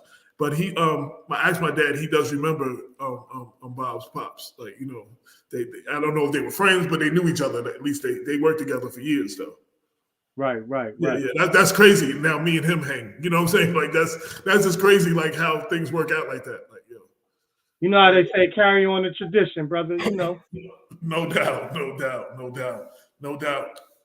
So and that's another reason I wanted to bring Dr. Bob, and he is a PhD. You know what I'm saying? He brings another aspect to the show, and he, when I need some research done, and that's my man. That's who I go to. And some of the stories that I've written, and you see some really nice big words in it because of this brother here. Like he said some word around me, and I was like, yo, how do you spell that? Like, what's that mean? I'm gonna use that in the next article. Like, so he makes me look smarter than I am. This is because this brother right here. Like, you gotta give credit where credit is due. Word up. Yes, sir. So, Ron, any comments on? I want you. From the inside, you working in the system. Absolutely, yo. That's a crazy story. And you said it best, Dr. Bob, that you were blessed at a young age for your father to fight to get you back. That's a story that didn't even happen to me, right? And you missed the first part. But my story was that my dad had placed us in foster care temporarily in order to get his life together, get some more money, and try to fight for us back, and wind up losing his rights. So that was the night. That was 1990s, so it was completely different than it is now. So I'm sure that I'm younger than you, and for your father to get rights back for you, and that's awesome. That's awesome, and I'm happy things worked out. Yes. I mean, one reason I mention it because my father, in many respects, is representative of a generation of Black fathers. He was not alone, and his stick-to-itiveness. It's funny because we don't hear those stories. In truth, the stereotype of Black men is that we are negligent as fathers, and the way my dad went out to try to make sure that I was there in his presence so he could raise me, I think belies a lot of the stereotypes of Black fathers. And like I said, he was a father in many respects to the community of Mount Vernon, at least those of us who were football fans and wanted to play football. Him and my mom worked with Brother Edwards and Mrs. Edwards, and some of the other founding families of the Mount Vernon Razorbacks, like the Price family, just to name another one. And so, I mean, you know what? And it's actually influenced my parenting, because one of the things that I have learned from the hardships that I went through as a young adult male, in my 20s, is that we are going to continue to confront challenges even when we hit the formal age of independence as young adults. And I was very happy, to be honest, that my dad was there to help me out. And I've told AJ the story, and I was in my 20s, early 20s, hustling on the streets of Mount Vernon, almost got killed. And thank God that my dad was there for me at that time, and made sure that I had a way. And I think I mention it because there's we're young people today are experiencing a new kind of life cycle that we're not accustomed to, that the kind of independence that we kind of take for granted that a person is supposed to attain in their early 20s, though many of us weren't able to do it. And when we were, for a smaller segment of it, like me, the way to do this was really to get on the streets and hustle and do something illegal, and essentially, gamble with both your life and your liberty. And so, thanks to my dad, I'm more prepared, even though my son is a young man. He's 23. I'm measuring my responsibility and what I think I need to do to help him make the full transition to independent adulthood based on what my dad did. Basically, my father was there, and so. Absolutely, and I want to transition a little from the topic, but to piggyback on what you said, we don't celebrate Black fathers enough. Like, we hear the rumors of what they try to paint out what Black fathers are to be, and I want to say, like I said, tomorrow is the anniversary of my pop's passing, the 1-year anniversary. My pops really showed me what a real man was. Even when I wasn't trying to pay attention, even when I was doing everything to mess up, you know what I'm saying? But my pops really showed me what a real man was. And I didn't even appreciate a lot of the sacrifices that he made until I became a father. And then I remember all of those things. I just remembered, he didn't teach me how to play football. I had to learn from my uncle because his pops didn't do that with him. So he didn't know how to do that. But he measured his love and he provided. There was always a roof over our head. We never wanted for nothing. You know what I'm saying? That was how we measured love. But he taught me what a Black. So I just want to shout my pops, Jerry Woodson Sr., and all the Black fathers out there. Mothers we highlight all the time. We don't highlight Black fathers. And so I just want to shout out to and your father for fighting for you, even though he lost his rights, like, for fighting for you. And I think you said still maintaining some kind of a relationship, even though he didn't have you, you still had some kind of relationship with him. You don't hear those stories. Those are not the stories that are told about Black fathers. And I like to believe that if, my daughter turns 33 this year, and I must have did something right, it was because of my dad. Yeah, so I just wanted to throw that out there. Carlton, and Ronald, do either one of you have children now? No, I don't. I just got married last month, so. Oh, congratulations! Congratulations! Thank you. Yeah, some children's on his way for you. So yeah. We're gonna take our time though, but we gonna get there. I would say unfortunately, but I never had any children, and there was times I regretted not having children, but because of childhood traumas or whatever. I have some other reasons why, but never had children. Yeah. Shout to brother Cliff Abrams. I see him on the check-in on watching the show. You've heard us cover a lot of, and I'm not going to have the conversation here, but cover the controversy with the mural, the Black Lives Matter Manhattan Avenue mural in Greenberg, and the presence of Farrakhan on that, and all that. So he's been one of the fighting forces to keep that going and fighting for it. So I just want to give him a shout out. I saw him on the check-in. So Both me and Bob have been up there a couple of times, and they just had a rally Friday that was pretty successful. So I just wanted to shout them out, though. So, Yes, Brother Cliff. Yeah.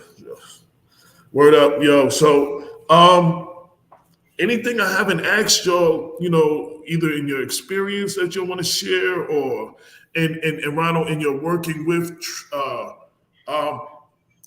let me ask this first.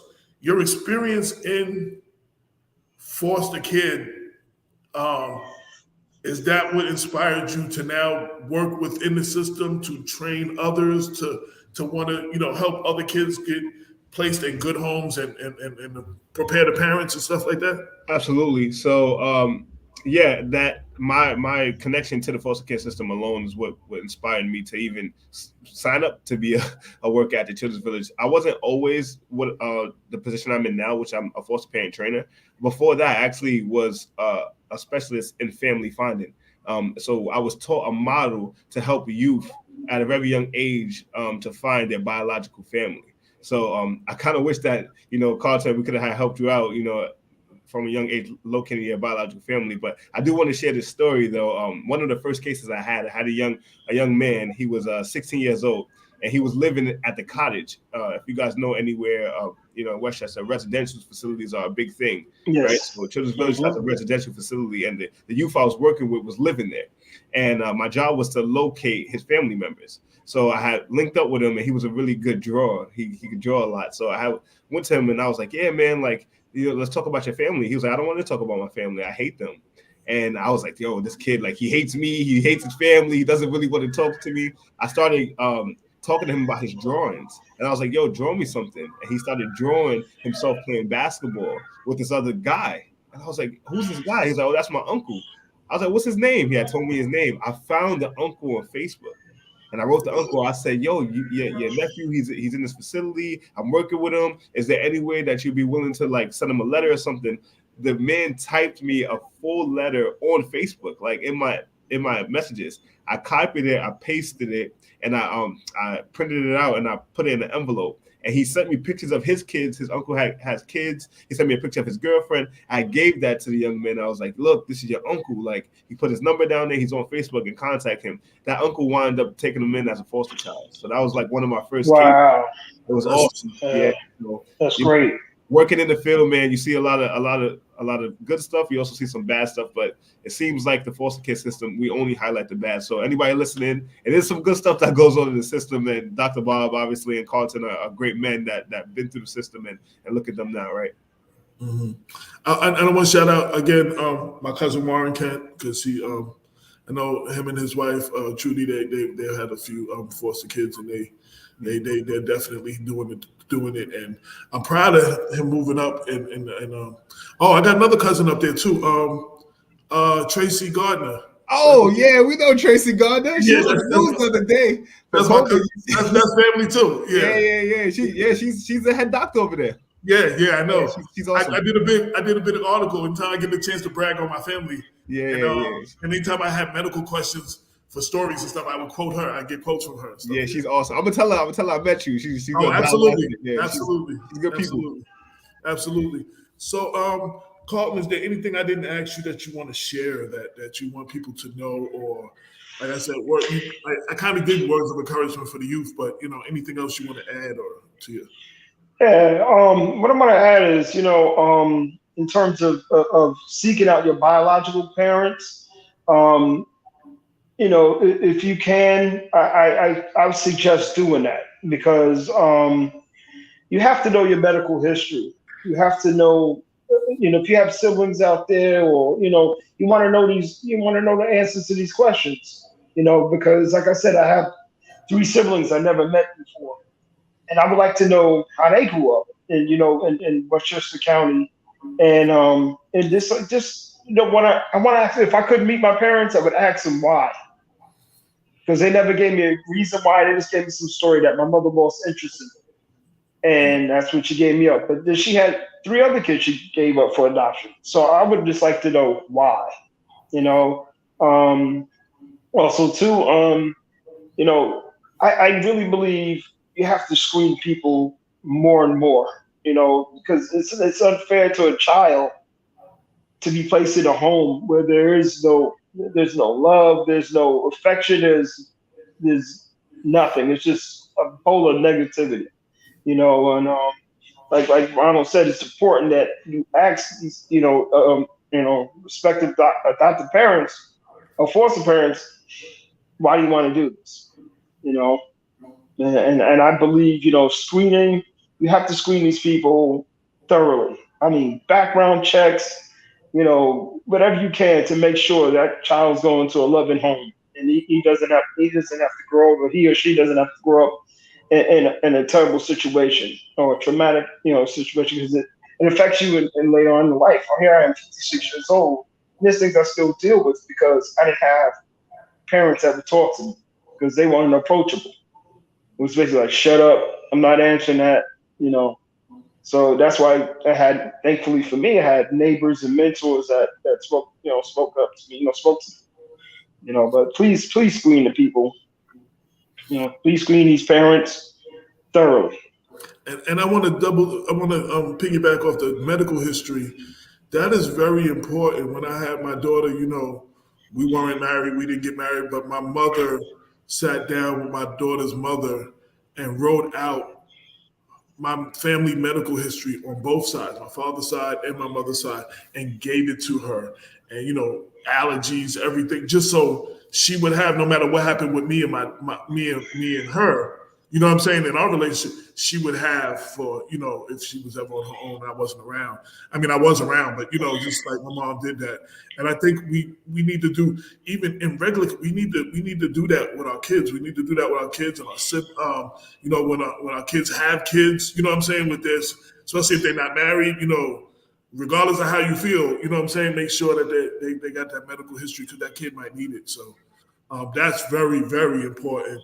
Yeah, I want to thank both of y'all. I mean, we got another half an hour. I just want to say thank you for both of y'all sharing, and Bob too for sharing, because some people that know Bob and know him from the show are just hearing stuff from him. Some of us are probably hearing this for the first time. There's some people that never knew his story, and I wanted Damon to tell his too. It's important that we tell these stories, and that's kind of one of the reasons as we celebrate our 8-year anniversary of the show. We did this. We call it Real Talk for the community. It's necessary to have these kind of personal stories so other people, if for no other reason. I know when I was growing up, so I had my parents and I felt misunderstood and all this other stuff. Nobody understood me, but for no other reason. So people know that whatever they're going through, they're not alone. There's somebody else going through it. And that's why I was asking you, Carl, what advice you would get, because I'm sure there are kids right now going through what you're going through, or people that are just coming into adulthood who went through what you went through and are trying to navigate this, you know what I'm saying? And they hear from you, and the fact that on top of that, you was a double amputee. Like that's another, you know what I'm saying, handicap. Yeah. A lot of people would have given up. Like a lot of people wouldn't. Like, I don't know, I was telling Bob, and he was talking, he played football, dude. Like, he was the first person in New York State to play. The first double amputee to ever play football in the state of New York. Right. I mean, he was in Jet Magazine, all the newspapers, everything. Like, real talk. Like, we was proud when we seen that, you know what I'm saying? And he did everything that everybody did. And again, we never knew that you were dealing with what you were dealing with at home. That to me, that's still like the craziest, like, you know what I'm saying? But and I'm glad we're still connected now, my brother, like real talk, like, Oh, thank you. I appreciate it. Supportive from the days of JVC to the days of to Black Westchester. You've always been supportive. Right. If it's been online, so I definitely appreciate you, my brother. No doubt, man. Always. And thanks for this platform. Like I said, thanks for this platform, because there's not many people who are going to talk about this, about adoption or foster care, because, like I said, it's traumatic for a lot of us, And I want to say something. Mm-hmm. My first foster family, the Harrisons, they were very instrumental in raising me up until I was taken away from them, and they instilled a lot of values in me in those years that I spent there in Port Chester. And I don't know if anybody remembers the Lifesavers Candy Company used to be located. They had a big warehouse up there, a factory in White Plains, and he worked there. and he was a pillar in the community, and his name is Eugene Harrison, and he passed away in '91, and he was a great guy, and I didn't notice until Beverly told me one day that I was his favorite. I was his favorite, and yeah, she sent me pictures because I didn't have any pictures of my childhood because my adopted family, we never took pictures. No family photos. I had 0 pictures from my childhood. But thankfully for me, Miss Harrison, she kept everything of that. Every picture. She still has my baby clothes in the house in South Carolina. Wow. And my sister, she sent me pictures. She sent me I was baptized up in Port Chester. Everything that I did in my life, they still have. Like she sent me pictures. I didn't have any childhood pictures until a year ago when we reconnected. Wow. So to see me, yeah. And there's a box. When I get down, she has a home in Orangeburg, South Carolina. And one of these days I'm gonna get down there and go through that box and get all the pictures and see the things that I had growing up. Because that's my only connection to the good life I had before, being adopted. So Yeah. hopefully I get down there and get these things. Yeah, I'm sorry to hear that. I do want to drop some information, and I'm trying to break it down the best way I can, and just a system, right? So a child that enters the foster care system. So I'm going to use Carter as an example. So once you enter the foster care system, you place with a foster family, and your foster family name is the Harrisons, right? What happens is if the Harrisons are in a place as pre-adoptive parents, meaning they didn't sign up to be a pre-adoptive foster parents, then what the system was going to try to do, they're going to try to move you, Carlton, to a family that is pre-adoptive and ready to adopt youth. And the system calls that permanency. So that means that a youth is moving into a home that is now their permanent home, right? I am a huge, huge advocate for something called emotional permanency. And hearing you talk about your story, Carlton, it sounds like you had an emotional permanent home with the Harrisons. But because the system said that they weren't adoptive parents, you had to move to a home that wasn't emotional permanency to something called legal permanency, which I think is foolish, right? You can live with a foster family and you can love them and care for them and not be adopted. It doesn't make a difference. Mm-hmm. Like, what does that mean? So I'm sorry to hear that, and we are trying to make that change in the system as an agency. But here's the thing, Ronald. There was a time when I was a couple years into the new foster home in Central Islip, and they asked me, "Do I want to go back to Westchester?" And I said yes. So I remember going to family court in Westchester County and begging the judge. She took me in her chambers and said, "Do you want to go back to the Harrisons?" I said yes. I don't want to be in Long Island. But something happened that to this day, I don't know the exact truth, that I wasn't allowed to go back to Port Chester. And my sister told me some things about it. And she said, Ms. Dozier, she did something where she convinced the judge to keep me in her home. Wow. Because the Harrisons, they fought to get me back. Yeah. They fought to get me back in Westchester, in Port Chester, Westchester County. And something happened along the way where I wasn't allowed to go back. Mm-hmm. And I didn't find this out until like almost 40 years later. And when I heard that from my sister, I was like, "Are you serious?" She says, "Yes." And she said, "If Mom was still alive to this day, you would know the truth." Yeah. But they did fight to bring me back to Port Chester. Yeah. Whatever Miss Dozier told the judge, she convinced them. Yeah. Yeah. That happens so much in the system where a youth can be in a home that they absolutely love and then gets placed somewhere else because of whatever reason. And I'm a huge advocate. I ask the children I work with all the time, "Do you like it here? Do you like these parents?" If they say yeah, screw the judge. Like, this kid likes it here, right? Why do we have to achieve permanency? Right? This kid, they don't have to be adopted. So what you say? So you saying a foster parent, if the kids are happy and the parents are good, even if they don't adopt them, should be allowed to just raise that kid as long as it's agreeable that that's what they want to do. They shouldn't be ripped out of that house to some to someone who's going to adopt them, like in Carlton's situation. Exactly. And that's wrong. It's like there's a bunch of reasons why people sign up to be foster parents, and some people sign up to not adopt, right? They just don't want to adopt. Maybe they don't feel like they're in a place to adopt in their life. So they say, okay, cool. And they get this lovely child like Carlton in their home that they love. And then it's like, okay, I don't need to adopt this kid, but I'm going to raise this child, right? I don't want to go through the legal permanency. I don't want to go to court and to file for adoption. I just want to raise this child. And that happens all the time. But the judge is like, well, this is not a pre-adoptive home. These parents aren't going to adopt you. So we have to place you somewhere that's an adoptive home. But Carlton's like, this is my neighborhood. I grew up here, right? It happens all the time. And I'm a big advocate for that. I'm like, yo, keep this kid where they are. It's a phenomenal house. They love it here. They eat well. They got good friends. Why do we have to achieve competency? That's a court thing. Yeah. Dr. Bob, any questions? I want to give you a chance if you wanted to ask any questions or make any statements. Not so much. No statements. Here, I just asked something out of curiosity, and everyone will understand. Ronald, I see that you have on your Lehman College shirt. I couldn't help. I noticed it because I'm teaching there this semester.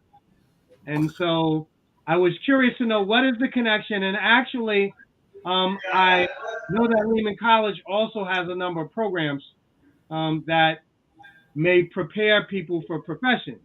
Absolutely. In the social work field, and doing, working with adopted children in particular. And so I was curious, was that just happenstance, or did somehow the other was Lehman part of your journey? Yeah. In the role that you're currently serving?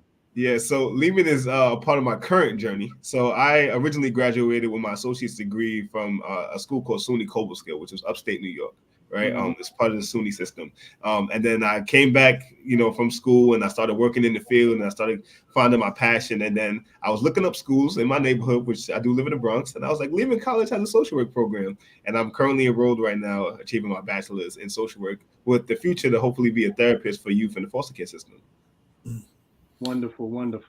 And I know that's up Bob's alley. Bob's a Cooney man, so he yeah. I would have been remiss if I didn't ask you, brother. Just, shout out to you, of course, Lehman, BCC, the whole CUNY system. Yeah. What are you teaching there?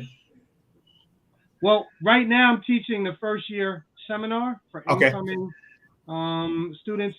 I sometimes teach courses in sociology proper, which is my the discipline I was trained in. But I love that as well.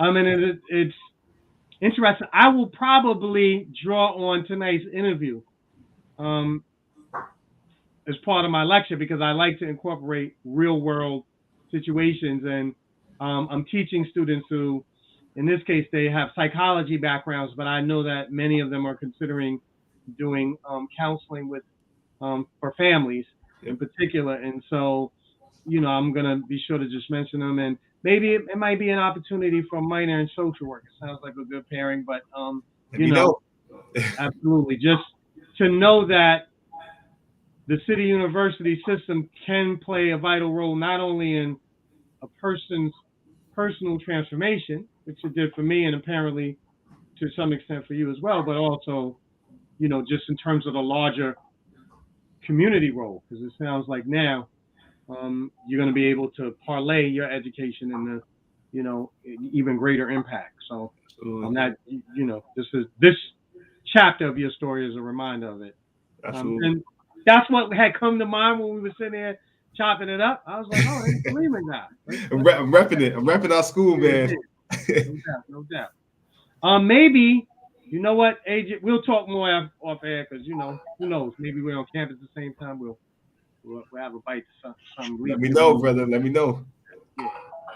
So, that was mainly my question, the one that immediately comes to mind.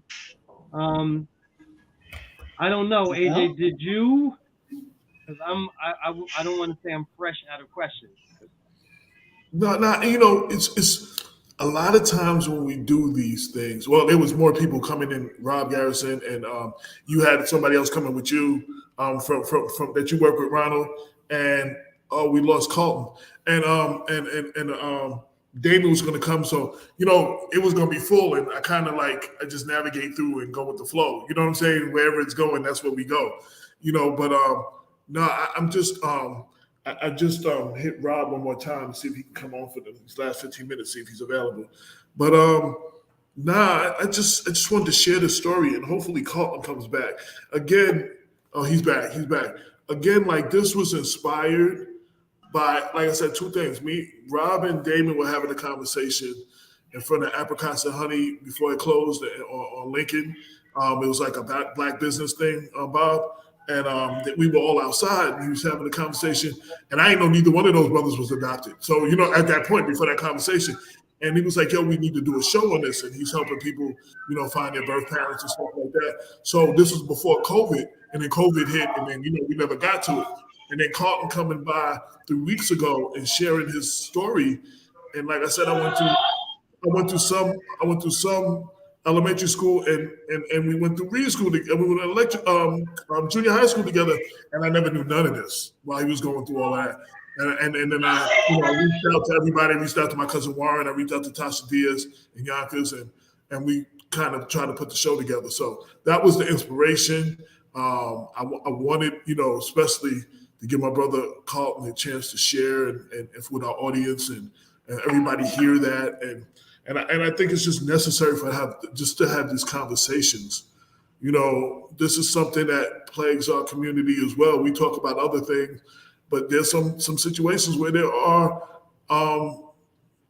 people that's just in it for the money. That does lead to a question, Ronald. So for I know you said you asked these questions, but like for anybody who's now, they're young, they're thinking about, maybe I'll do the foster thing. You know what I'm saying? What questions should they think about before they actually do it? What's some of the things that you ask them to see if they, serious and if they can do it, they're prepared to do it? Yeah. First thing I talk to people about if they're even thinking about becoming foster parents is like, think about how much of a change is going to be for your family dynamic, right? You're bringing this young person to your home, right? They don't know you from a hole in the wall. It looks like a blind date. You're just meeting this person, and now this person has to live with you forever, right? So I want people that if you're considering even thinking about being foster parents, think about the amount of traumatic experience it's going to be for the child. And then also prepare your family for that, right? People sign up for to become foster parents, and they don't even let their family members know, like, oh, I'm signing up to be a foster parent. This child is going to be incorporated into your family. Dr. Bob, you said the best. You have a blended family, right? You have family members from both sides, right? So imagine bringing a foster child in. That foster child is going to know that those family members. So those are the first things I want to talk to people about when they sign up to be foster parents is take into consideration how much of a change is going to be in your life. And are you even prepared to deal with that, right? So also, I want to highlight this, which I feel like is really important. A child being removed from their biological parents' home, right? No matter how bad it was. So the parents could be beating them, the parents could be abusing them. Them being removed from their home at a young age is traumatic, regardless of how bad it is, right? So they get placed in a home that is deemed as better, right? And it may be better, right? This home that the child is going to may have a flat screen TV or may have a pool. That child sees that home as a stranger's home, even if they was getting abused before. This is like statistics. This is numbers that the system has, right? A child goes into the home now, and they're supposed to be adapted as better. People that if you're on the call and you're thinking about becoming a foster parent, think about that. A child coming to your home is not always going to be a success for them immediately. People sign up to be foster parents. They're like, yeah, I'm changing this child's life.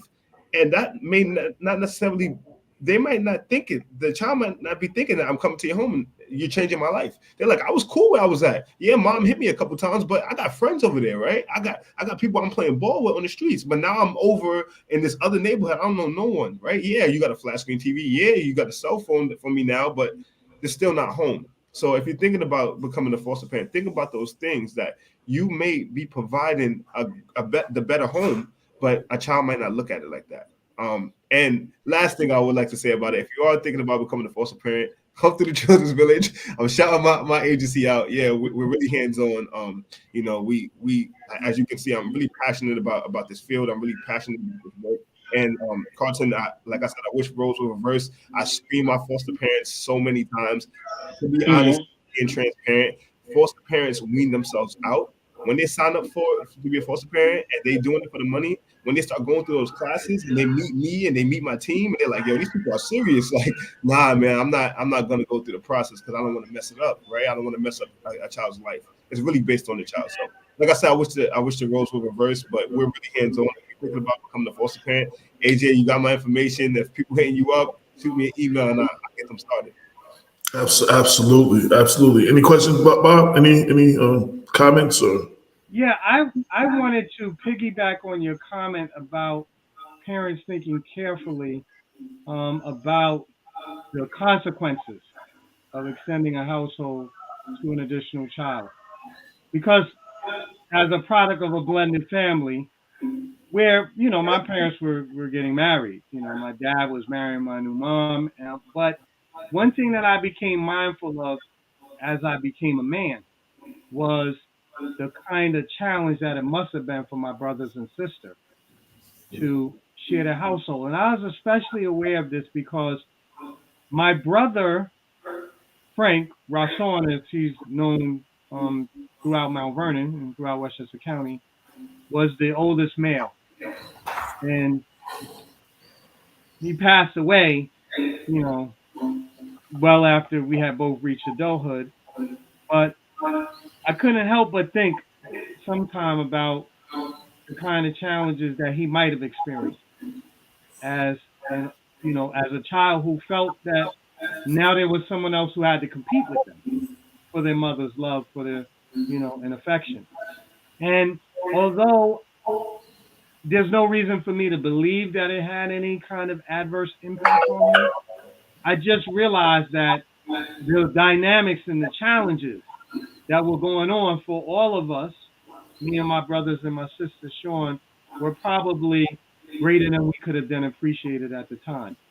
But that's the job of parents, to do that. And I do know that some foster children can be a handful, probably a small number of them, the minority of them, but nevertheless, from the sort of rumors and stereotypes that we'll often hear about the worst case experiences. I do know that generally that could be a challenge, and so I encourage people to take you seriously, Ronald, at your recommendation that they give careful thought to the impact that it's going to have on everyone, and it must be a collective decision, especially at least the heads of household, if not the children themselves who are already there. That's my thought. But I mean, even if you're a couple, you might want to share with your parents because they're going to have to be involved. There's going to be times when, they're the grandparents figure now, you know what I'm saying? And there's going to be times when y'all are going to need babies, and, they should be involved. They should at least be told, I guess, you know what I'm saying, and informed.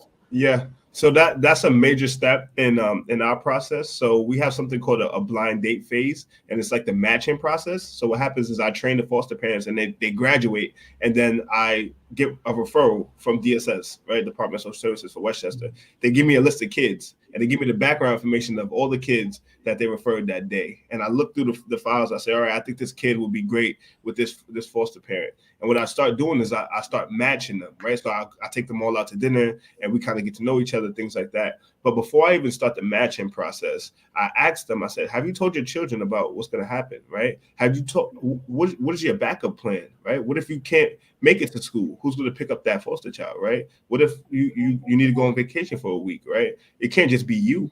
So we definitely have conversations about who's your backup or who's your support system. And sometimes, AJ, it is grandparents. It is the foster parents. Mom say, oh, my mom's going to come through and watch the foster child while I go to Jamaica for a week. So it's definitely talked about. It's the system is way different now of how we support our foster parents. Right. I want to add, AJ, I'm sorry that that kind of extended embrace of me as the newest member of my family when my parents got married was true because my grandparents were very heavily involved in our lives, and they took us to church every Sunday, to Shiloh Baptist Church, Tuckahoe. And So it was exactly the kind of situation that AJ described, where it wasn't just, and my whole family is tight knit, and it wasn't just a matter of, my mom and her children, my brothers and sisters getting adjusted, but rather the entire family. And here's a little to my grandmother, Idalia K. Parker, who was a volunteer up at Children's Village for many years during her life. And so I think she had a special appreciation of the kind of extra effort that would require for a whole family to, make the adjustment and to open the arms even more. And so, this is a way of, extending thanks to my grandmother and everyone else in my family who, gave me what I needed to become, make it. I wanna, Brother Ronald. So, I know this is not the type of thing you can just have a whole conversation in one show. So there's other things you need to get out sometimes, and you reach out to me, we can bring you back on, or again, as I extend to everybody, if there's information you want to give out to the community, I don't know if you're a writer and you want to, write something, what I'm saying, we put it in the paper, on the website, so you get the information out. Because one thing me and Damon try to do, we don't want people to just think of, oh, that's Damon and AJ show, or that's Damon and AJ's newspaper. We want to impact the community, be like, that's our newspaper, like that's our show. It's a community thing. So, if there's anything, like that, Carlton, you already know, my brother. You know what I'm saying? Whatever. Yes. You ever want to express yourself any kind of way, you just holler. You know what I'm saying? Okay. And as we come to the close of the show, I'm gonna ask Ronald and Carlton, any last words for the show? Ronald, start with you. Yeah, I appreciate the platform for sure.